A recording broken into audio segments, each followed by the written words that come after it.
I'm setting up.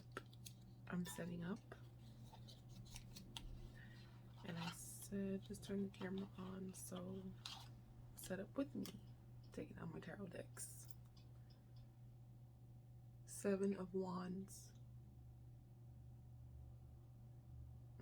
I'll talk about the decks in a minute. I just want to get them out so I can smoke cleanse them really quickly. But welcome to the party. We are, oh my god, I'm like 2 days late with the reading, which is fine, you know, such is life. A lot of this week has been packed, and I mean that in like the physical sense, the spiritual sense, the metaphysical, like all of the realms, the emotional sense. Like, started this week off. Let me just recap. I don't know the dates of, I'm gonna say November 3rd to the 10th. Yeah, this is our weekly intuitive reading for November 3rd to the 10th. I'm hyped that I could like channel it, but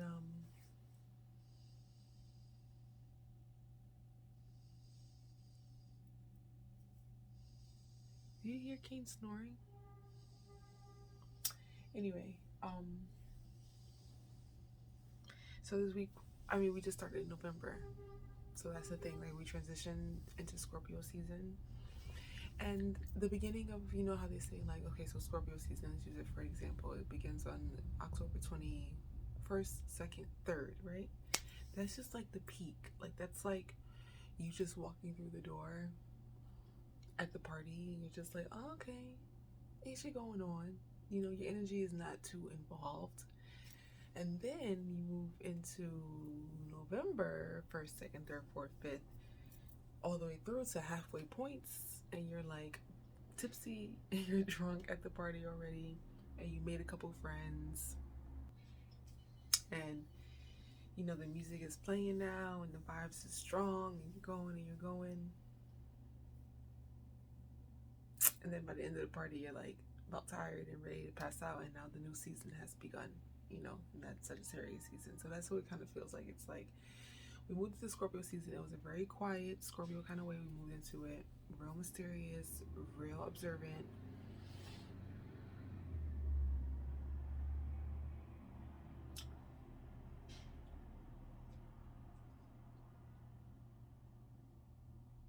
This plant I have here is so like sensitive.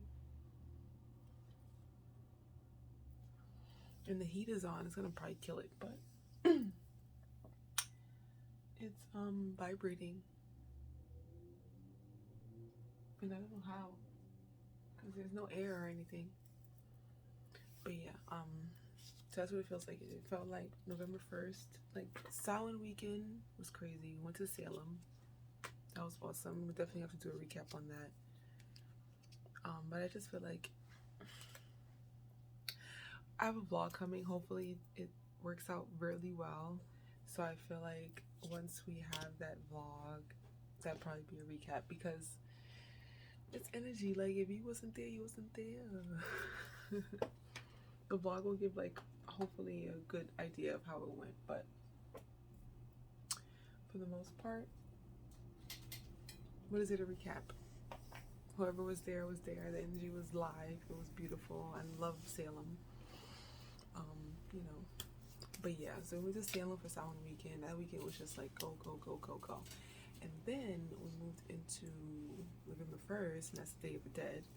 And that energy is strong. I wasn't able to do my altar the way I wanted. Like, the things are still up there, but I wanted to change my flowers. I wanted to change my fruit. And I bought, you know, things here and there, but I wasn't like able to like fully get into it. That's okay, but you know, what are you gonna do?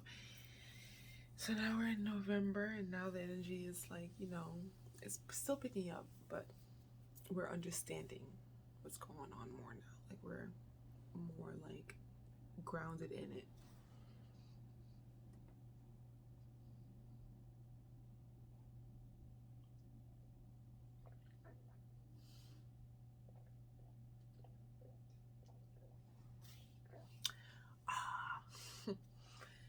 So yeah, I hope everyone's week was really well.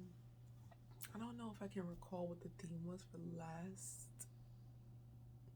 intuitive reading, but that's fine. We started our to cultivate the energy for the sacred moon ritual for November, and the theme for November is love, like I told you before. So we're moving into the love realm. Oh, that's probably what it was, like preparing for love season. So now we're gonna get into love, which I'm really excited about. I love love. Like if you are into learning your charts, or if you're into your birth chart, natal chart, my moon in Sagittarius,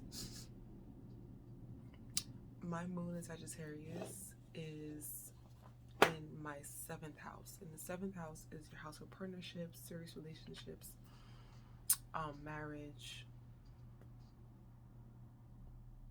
I believe business too, in a way, because marriage is kind of like a business, you know. 7 is the spiritual space.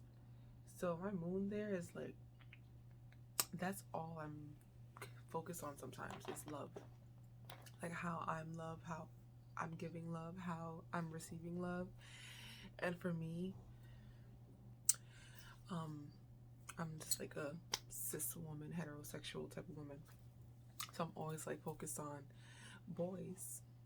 Boys, boys, boys. I like boys in cars. That's my favorite song, Lady Gaga. It's like literally like I just love the boys. The men's. The opposite sex is my preference. The opposite sex of me, man, is my preference. So I'm always like wanting to be in love and wanting to be in connection and wanting to be intimate. That's my thing. So I'm really loving this ritual. Like, I haven't even typed up the outline yet, and I'm like, oh my god, I'm so excited. But I'm definitely going to get into that. So if you want to, this is what I'm going to say. The ritual is about harmonizing your divine feminine and masculine aspects. So it's like getting to know the aspects within yourself. Like, it's not only about, I say I like to connect with men in the physical realm, but it's also like, how am I resonating with the masculine energy within? How am I resonating within myself? How is it being expressed in the physical world? And those layers like that. If you want to manifest love into your life, this is a great opportunity, great ritual to do that. Creating self-love ritual for yourself, like building the love that you have, that you are, making it so that you can give it, share it, or that you cultivate it within. Both. It's the same. So that's what we're doing for November, and I'm excited because also I'm going to say that this ritual is double, so it's going to be November and December, and November is the feminine side, which is an interesting point because now that I think about it, I mean, we're probably just going to be able to segue into the masculine energy, but we're starting out in the feminine world in November in Venus, and then we'll move into the masculine world in December in Mars and whatever else is masculine.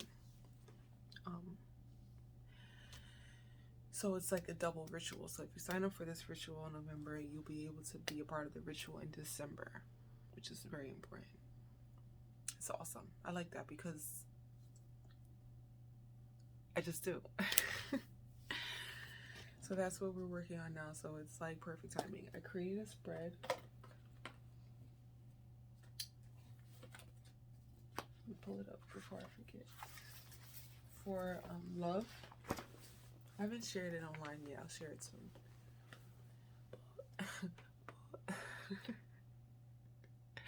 I'm trying to think. Boys, boys, boys. I like boys in cars. Boys, boys, boys. Buy your drinks and bars. Boys, boys, boys. I'm not loose, I like to party. Let's get lost in your Ferrari. Not psychotic or dramatic. I like boys and that is that. I love Lady Gaga. Love it when you call me Lex. In the morning, buy me eggs.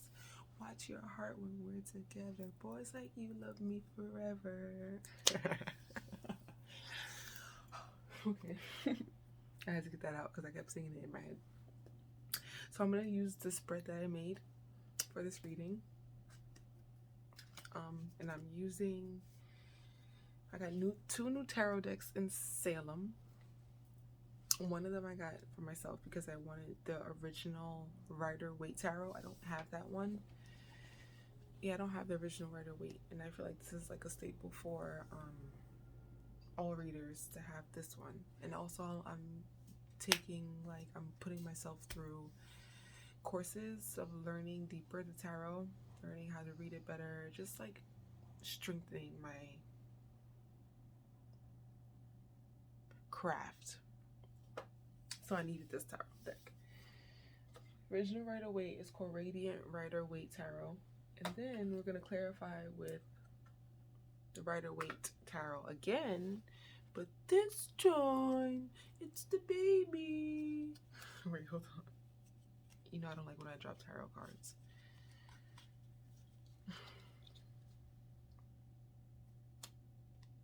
Aww. I want you to see like the difference. It's so cute. Aww. This was a gift from someone who came with us to Salem. She got it for me. She's so cute. Made me very happy.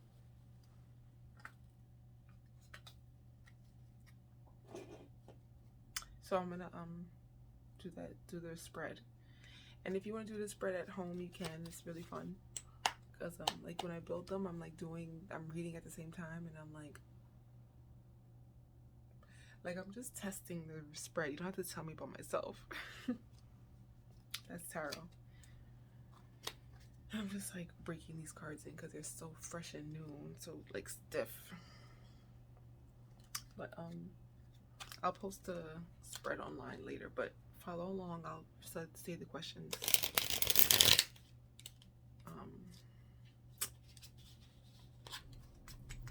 as I'm reading. So I'll just start out by saying this first. I was thinking this in the shower. And this is what, like I said, I have to say this thought. So I said to myself, because a lot of times what I do is that I'll look at who I'm dating in the current moments and see how it aligns with how I feel inside. And I find myself lately attracting men who are scared. Which is interesting to say it out loud, now that I say it out loud. Because when the masculine is scared, and I'm thinking about this for myself, I'm not talking about like men right now, I'm talking about masculine energy within. It's like being afraid of like moving forward or action.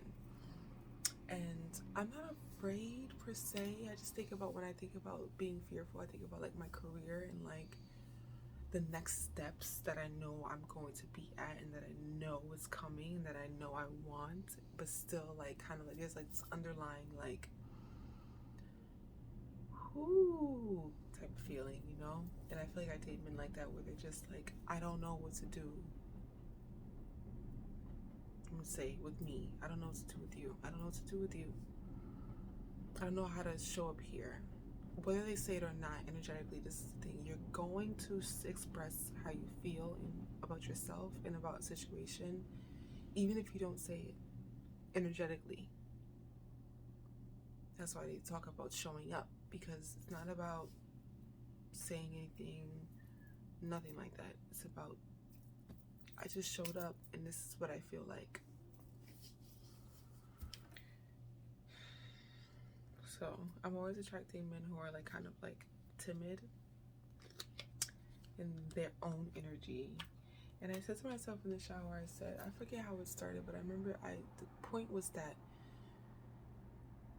you need to always know how you feel, because a lot of people don't know how they feel. It's either that they know and they can't express it, or it's not actualized, so they just generally don't know how they feel about you, about a situation, about this, about that. And it's always important, and it's most important for you to know how you feel.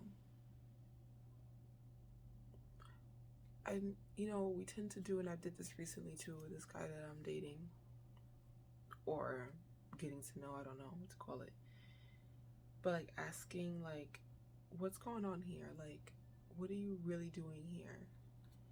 And his response was so like, just like, ugh, but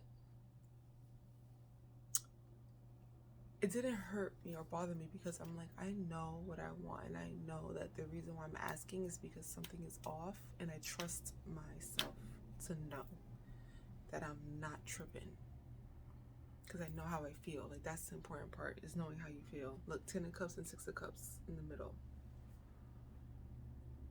When we don't do reversals in the base of the story, but knowing how you feel, that's important. That's a part of the ritual. It's like name calling. I wrote that down, like name calling, like not only name calling, but like, calling somebody out their name, but name calling, like, this is how I feel, this is what's happening, this, giving it a name, giving it a physical English, whatever language you speak, name of what is going on. Name calling. That's the only way that things are going to be actualized, realized, manifested, aligned with, is if you're able to speak it. Like we talked about this before, speaking it and name calling. What is it? Your emotions too. So the first question that we have here is, what love am I currently attracting and accepting?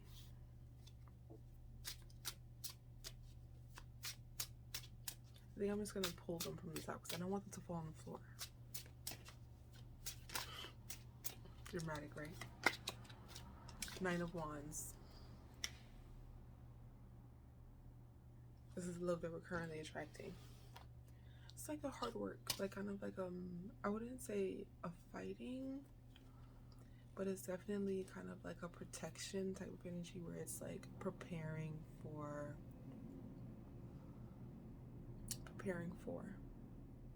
armoring up, getting ready to. 9 is the culmination of all numbers, from 0 to 8, 0 to 9. Those are like the basis of numbers, those single digit numbers. And 9 is like all of it. 9 is the Pisces, the end of something that has gathered all the energy before it, like December. 9, Pisces, the last child that's born, like the last child that's born, like that's 9. It's like, I've gotten all this energy here, I can cultivate it, and now I can take my wisdom, my strength, wands, my fire, my tenaciousness, my passion, and get ready for what's to come. That's the love that we're attracting. It's also a love that's conflictions, like fighting, like, which I understand, like it's coming through, like not literally fighting, but more so like, and it's not combative, but it's like trying to find your place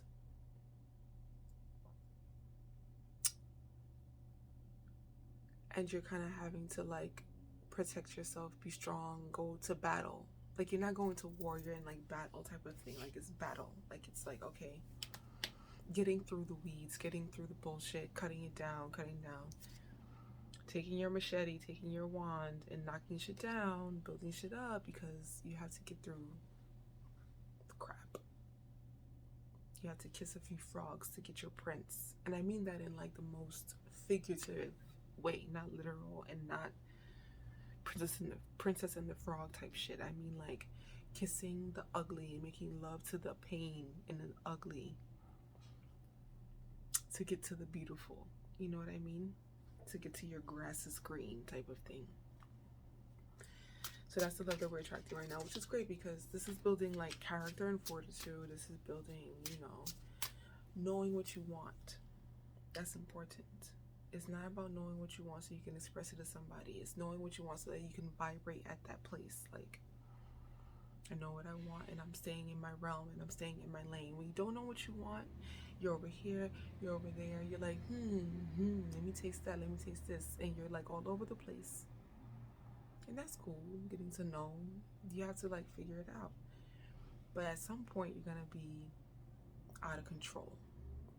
If the goal or the alignment is not to reach a space of like, I know I'm settled in this, moving forward here, straight down the road, rather than just doing this, stopping here, detour here, pit stop here. Where you going? Nowhere. Because you can't sit still. Sit still. Nine of Wands is that too, sitting still. Because look, he's not even like, he's not doing anything really. He's looking, he's observing, he's assessing. It's like, wait a minute. You hear that? Exactly. The next question is, this is like my draft. Okay, this is going to be the answer to the next one. The card for the next one. It's my draft, so the numbers are all over the place. What is my heart's true desire? Ace of Wands, a new beginning, another wand, a lot of passion, a lot of fire, a new pathway to forge, to go down. Literally. It's like the going from the Nine of Wands to the Ace of Wands is like, look at, I've gathered and I've cultivated all these things, especially internally, all this passion internally. And I'm ready to go to the next point. It's like, and it's interesting because the 9, you know, the numbers go, Ace is the first, Ace is 1, and then 2 to 9, or 2 to 10, and then the Page, the Knight, the Queen, and the King, and then it starts at the Ace again. And it's kind of like we're at the 9 and we go back again around to the Ace, like back to the 1. And that's usually what it is. And then I wouldn't say that it's literally like a circle, point 1 back around to point 1. It's literally like point 1 back around and you come up, point 1 back around and you come up. That's why when they say it's not starting over, you're starting from where you are. You're starting from a new place. You're not starting from zero. You're never ever starting from zero.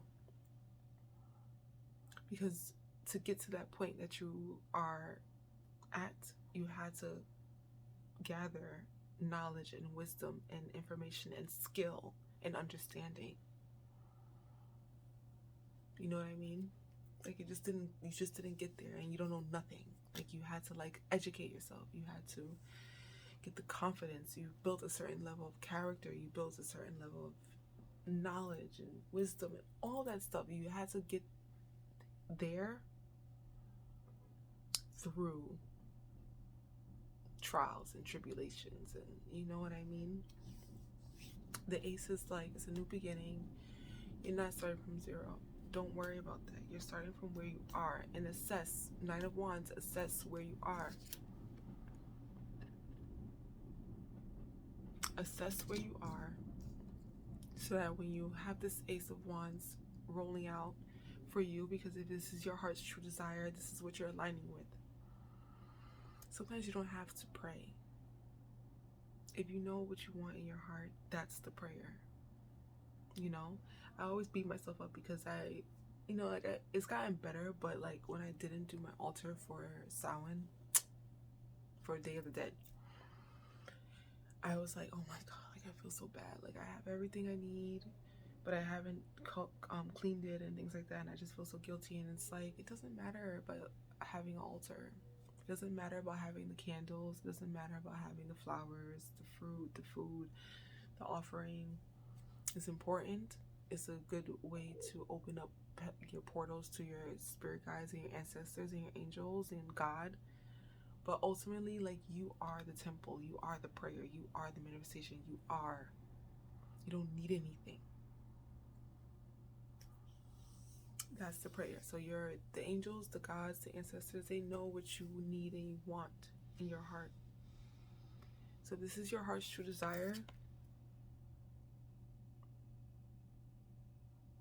If that's your heart's true desire, our heart's true desire, it's known. It's already out in the universe. It's already written. There's nothing to worry about. There's nothing to beg for. There's nothing to ask for. There's nothing that's missing, you know? It's also giving trust and faith in the divine.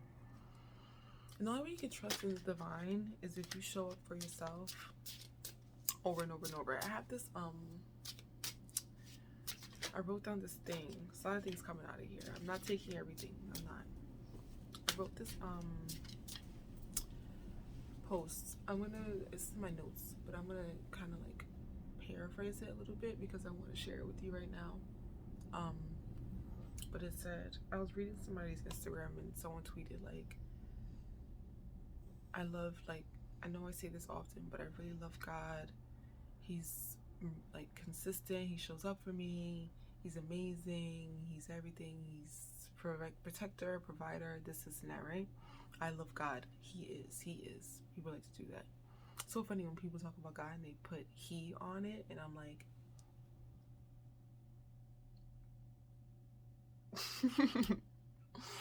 because he ain't a he. Okay, God is all. Ain't no he when it comes to that. But whatever. I get it. But I wrote that out and I said, now replace God and he with I am and I and myself and me. I love myself. I show up for myself. I'm consistent. I am merciful. I'm faithful. Thank you, me. Thank you, I. Thank you to myself. I show up for myself. And it's like, the question is, are you showing up for yourself? That's the question. Because when you give God energy, if you personify God energy, what happens, this is where it's dangerous to do that.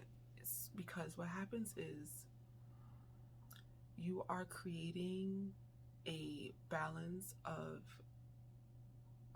how can I word this? If you're personifying something, it becomes you in the way where you are looking to all the other things that has identified as that thing. So let's say for God, if you're using God as an example, if you are calling God he, everything in your reality that you call he is going to be categorized with that God energy, right? So you're looking at God as he. Men, you know what I mean? He, masculine, you know? That's why it's very dangerous, because what it does is that it takes away the power from the opposing entity and energy. Because if you're calling God he, are you saying God is two? Are you saying she? Are you instilling a balance in your connection to the divine source? You're not, because everything is he. So now, you know, I don't have anything against men. What I have, I'm not a feminist either. But to restore the real balance of nature, there needs to be an empowerment of the divine feminine source energy. There is not. In the story of Eve and Adam and Eve is the villain. Even if we consider Adam's first wife, Lilith, she's the villain. Adam is not the villain. Adam is never the villain. He's never the villain. However, look at how we manifested up until this point. The balances and the scales in our physical matrix reality. There's a patriarchy that is in charge. That man is in charge. You know what's so crazy? I don't know how to share this without being too personal. But there is a sexually transmitted virus that I learned. HPV, that the man carries, but is only detectable in a woman. They say that there is no testing that can diagnose this virus from, like, the man cannot be tested and it can't be found in him. How it's found is through the woman. And I was like, when I learned that, I said, what the fuck? You mean to tell me that there's no testing in the smart ass world that we live in? There's no testing for how to find this virus in a man, even though they're the carrier of it. There's no way that we can find out how it's I find out in the man, like find it in him. You can find it in a woman. He gives it to the woman, and we find this virus inside of the woman. This is how we diagnose this, how we find it, testing, whatever. We tell her, and then we go, she has to go back and I guess tell him, but how? You know what I mean?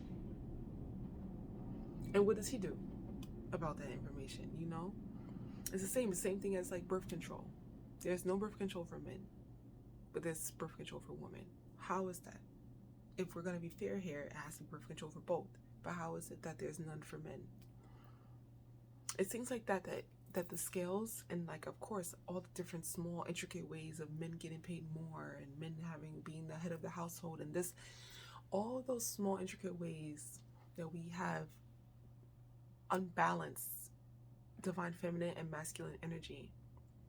So calling God he is another form of imbalance. It's crazy. All right, that was left.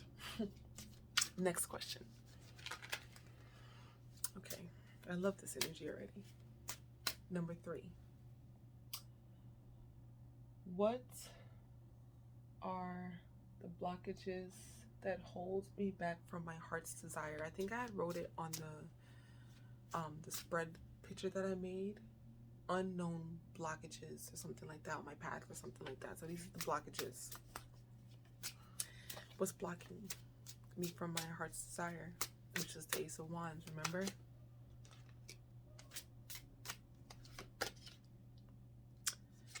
Okay, the baseline, this is great. The baseline is not going to be in reverse, but this card came out in reverse. King of Swords, which is marvelous to get.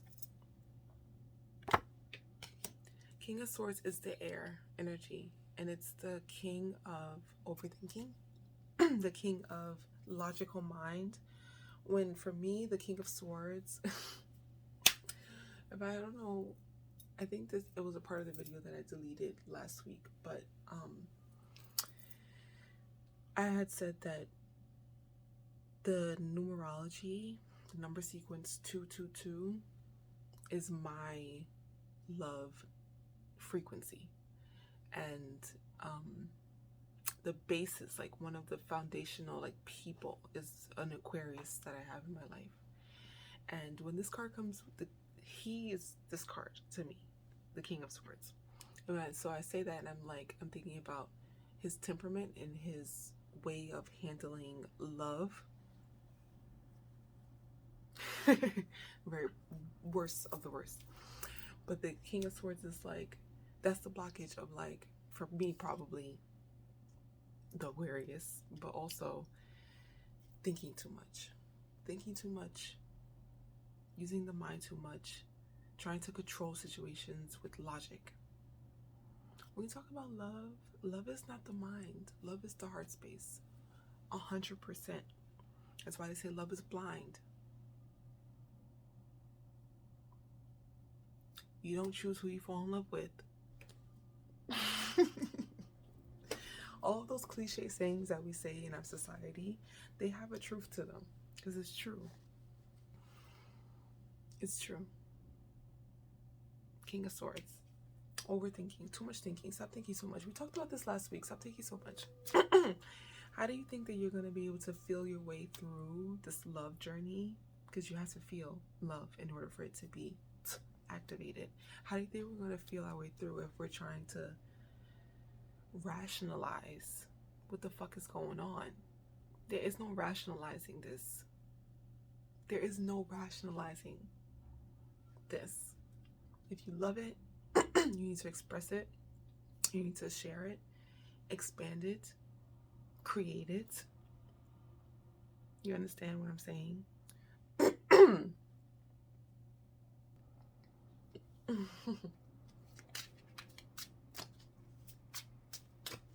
Stop thinking.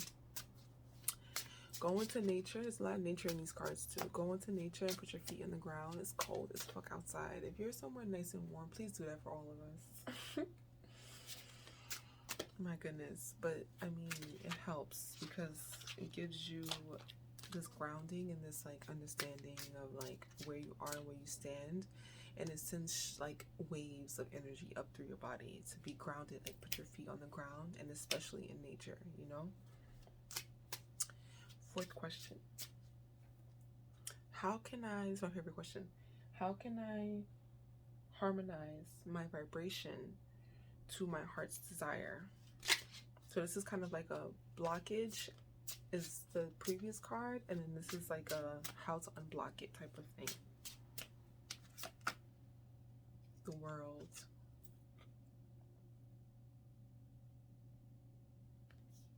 Give. Share. Your wisdom, your knowledge, your everything. Look at her. She's like, this is like the card of Eve in my mind. She's like the wise, the connected, the all. Look at all the little animals in the corner. Little energies in the corner, I should say. Your all. Your wisdom, your take it all and you share. That's how you unblock. And it's so interesting that these two is like the block and the unblock. Look at him. He's clothed. He's fully clothed. He's like protected. He's sitting on his throne in his kingship. Like, ain't nobody gonna get through. Ain't nobody gonna get through. Ain't nobody gonna get through. Yeah, right. You need to let them get through. You need to be bare in yourself. I don't want to do that, because that means that, especially for me, I'm just gonna have to give love whenever I know, whenever I feel, whenever I see fit. And I'm scared.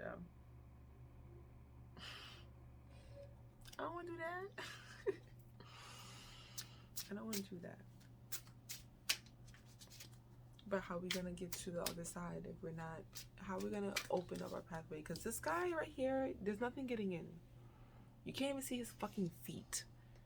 We're lucky that we see his hands and his face. Like, he's literally so covered. It's like, how do we know what's underneath here? You have to show us. You have to show us. You have to get naked. You have to open up this, I wouldn't say fragile, but definitely like sweet, innocent, feminine, divine. Like, could you imagine in the most strongest and toughest of men, his most vulnerable, softest, sweetest side? That's what we have to do. We have to have fun. We have to be a little naive. We have to be a little ignorant. You can't always be wise. You can't always know. Ah! Ooh, 5 of Pentacles came out. Last question. I wrote it differently in the picture too, but it says how to best move forward or toward my heart's desire.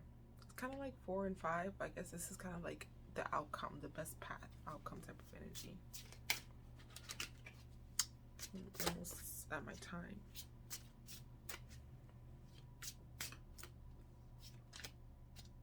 Ten of Swords. Stop thinking. How can we make that so it's easy to do? How can we make it so it's easy to stop thinking? Breathe. And intentionally breathe. Like, find breath techniques, breathing techniques that ground you. But what it is that when you're breathing, all of it's happening here in your physical body, right? Your heart is here. Your lungs are here. Your throat is here. Where's your stomach? Lower, right? We're not worried about the stomach. Hold on.